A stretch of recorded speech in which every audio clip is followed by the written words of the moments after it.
Hello friends, I am Sonia. आज हम इस वीडियो में बात करने वाले हैं what is psychology, historical development of psychology, development sequence of psychology, definition of psychology. इन सब कंटेंट पर आज हम बात करने वाले हैं।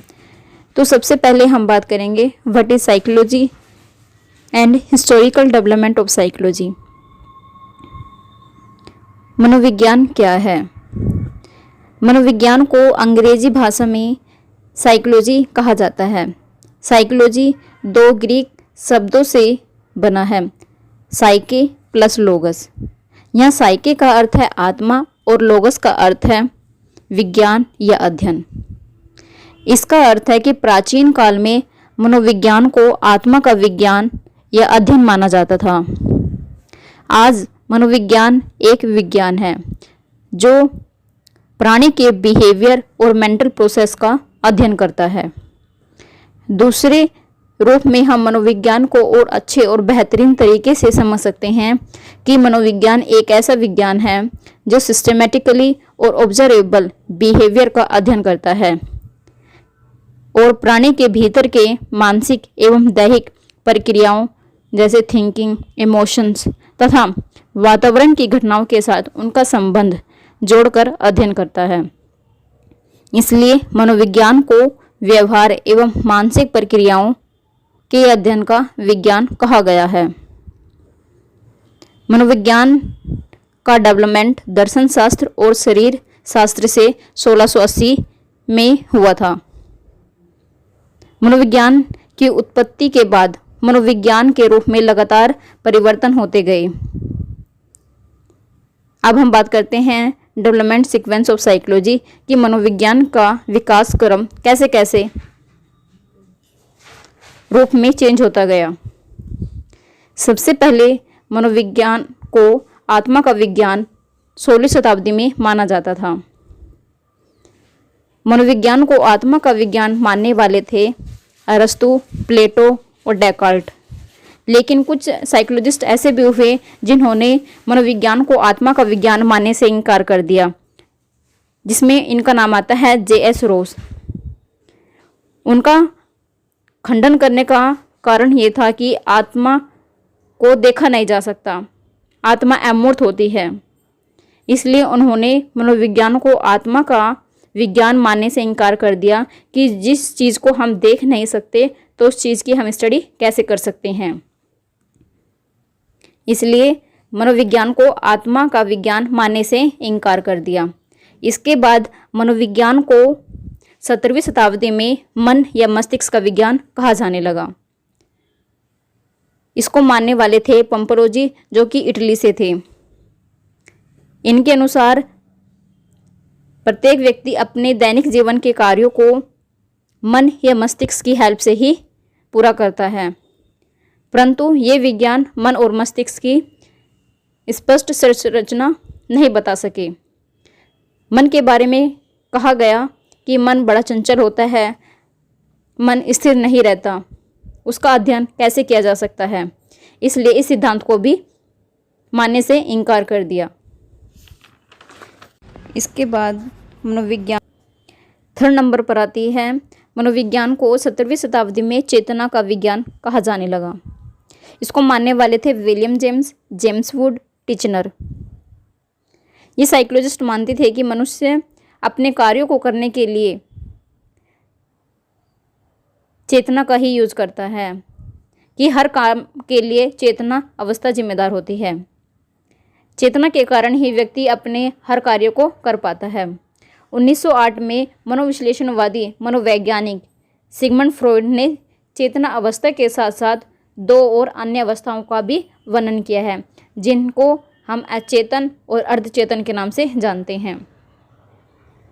अचेतन 90% होता है, जिसे दमित इच्छाओं का भंडार कहते हैं।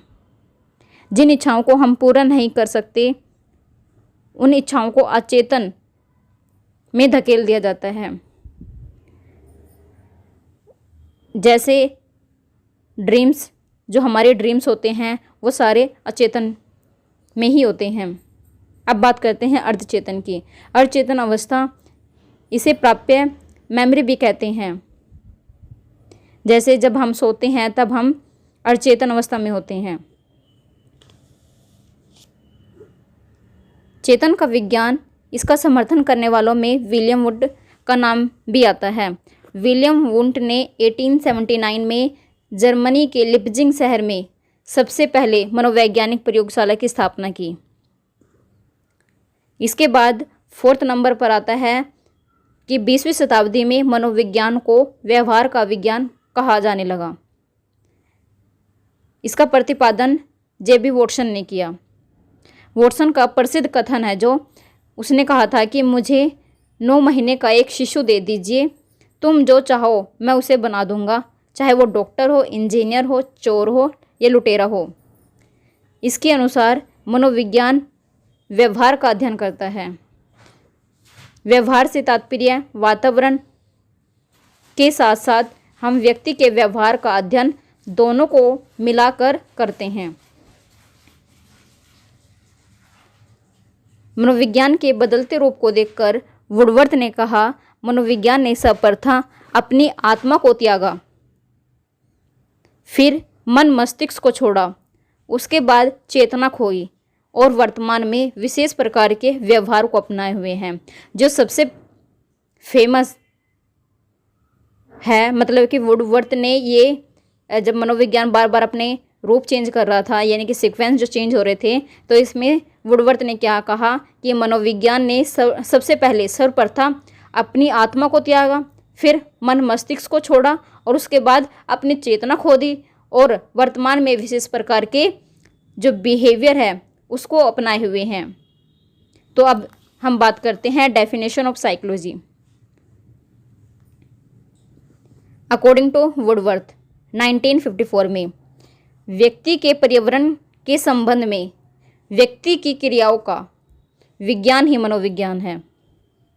वुडवर्थ ने क्या कहा है कि व्यक्ति के पर्यावरण के संबंध में, मतलब कि व्यक्ति का पर्यावरण के साथ व्यक्ति की जो क्रियाएं होती है उन दोनों को जोड़कर उनके बीच रिलेशन बनाकर ही जो स्टडी करते हैं उसी को हम मनोविज्ञान कहते हैं।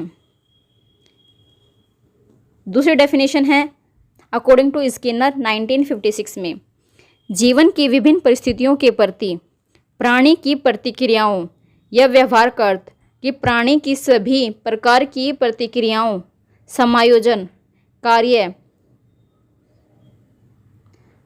व्यापारों और अभिव्यक्तियों से हैं। कहने का मतलब ये है कि प्राणी अपनी परिस्थितियों के साथ साथ उसकी प्रतिक्रियाओं और जो भी एडजस्टमेंट करता है, जो भी वर्क करता है, उसके साथ जो स्टडी की जाती है वही मनोविज्ञान है। अब हम बात करते हैं थर्ड, जेम्स ड्रेवर। मनोविज्ञान व्यवहार का शुद्ध विज्ञान है जो मनुष्य एवं पशुओं का अध्ययन करता है। जेम्स ड्रेवर क्या कहते हैं कि मनोविज्ञान व्यवहार का प्योर साइंस है जो ह्यूमन का और एनिमल्स का स्टडी करता है, उसे मनोविज्ञान माना जाता है।